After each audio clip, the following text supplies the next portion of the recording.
Right, so has everyone got a paper and a pencil who wants one to have a go at this?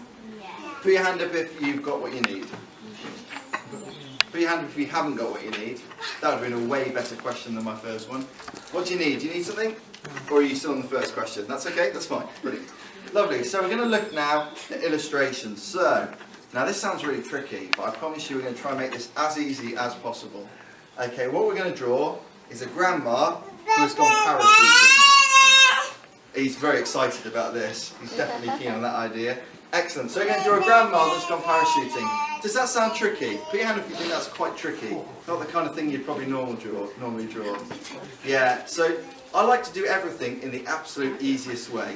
Literally everything I do in the easiest way. So what I'm going to do is I'm going to show you the drawing of a grandma parachuting, then we're going to look at how to draw it. Is that okay?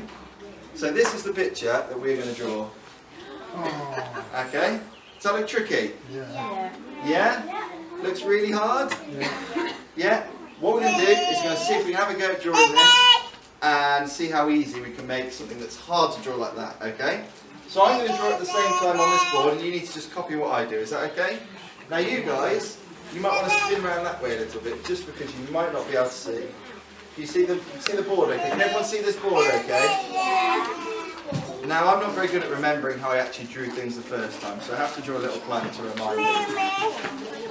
Okay, so my page is what you would call portrait, so it's standing up.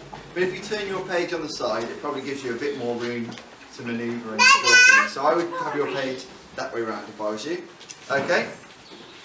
Right, but I'm going to draw probably in this space here, okay, so you can see. Does that sound okay? Now when I draw things for books, I always draw them in a pencil first, and I do lots of messy lines, and I just don't worry about the fact that it's messy. So if your page looks a little bit messy when you're starting off, don't worry at all, because that's the beauty of pencil. It doesn't stay there forever, does it? You can get rid of it. So, I'm going to talk about some basic shapes, and you're going to have to try and draw them the same, okay? So I'll draw my first shape. So, I would like you to draw a shape that looks a bit like this. It's almost a bit like a bell, isn't it? Okay? So you can see that? That's going to be the head shape. You can't really tell that at the moment, but I promise you it is. So we need to draw this shape here. It's a bit like a bell, just a bit hanging down a bit in the middle.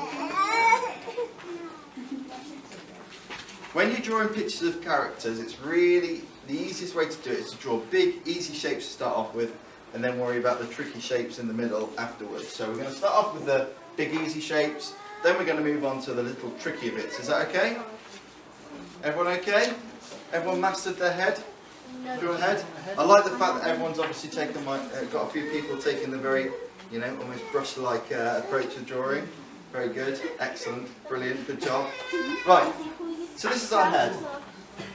Now, once I've drawn a head, if they're facing the camera, or if they're facing the person, or if they're facing out of the picture like she is, I always draw next a cross on the front of the face. Now, that may not seem like there's any reason for that at the moment, but later on there will be a reason for that, I promise. It just helps you make sure you get all the bits on the face in the right place. So once you've drawn your head shape, draw a nice big cross in it. Okay. Now, does everyone know what a big broad bean looks like? Like a bean in between, like that you come out of the big broad bean things. You know what they look like? Or a jelly bean? Not a jumping bean, that would be cool though, wouldn't it? What about a jelly bean? Do you know what a jelly bean looks like? Yeah? So the next thing we're going to draw is a fat jelly bean, okay? Obviously everyone knows what the sweet looks like more than most people. Here.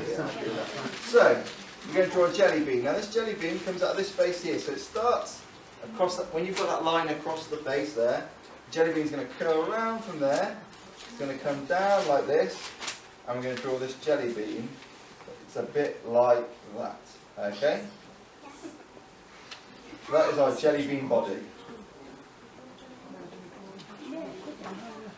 Now, if anyone's ever seen a photograph of someone parachuting, they jump out, don't they? And they've got the parachute on their back, and their arms and their legs are sort of thrown back a bit like this. So your back ends up being a bit arched, a bit like that. So that's why she's got a bit of a bend in her back there, because her back's a bit arched, because everything's getting thrown back. But obviously, she's an extreme sports grandma, so that's fine. Okay, so we've got the head, we've got the body. So these are the main two big parts, aren't they? Well, let's start to draw the arms now. So the arms come out just underneath this side. So you've got the side of her head there.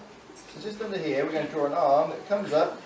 And like I say, her arms are thrown back, aren't they? Because she's jumping out of an aeroplane and she's falling very quickly.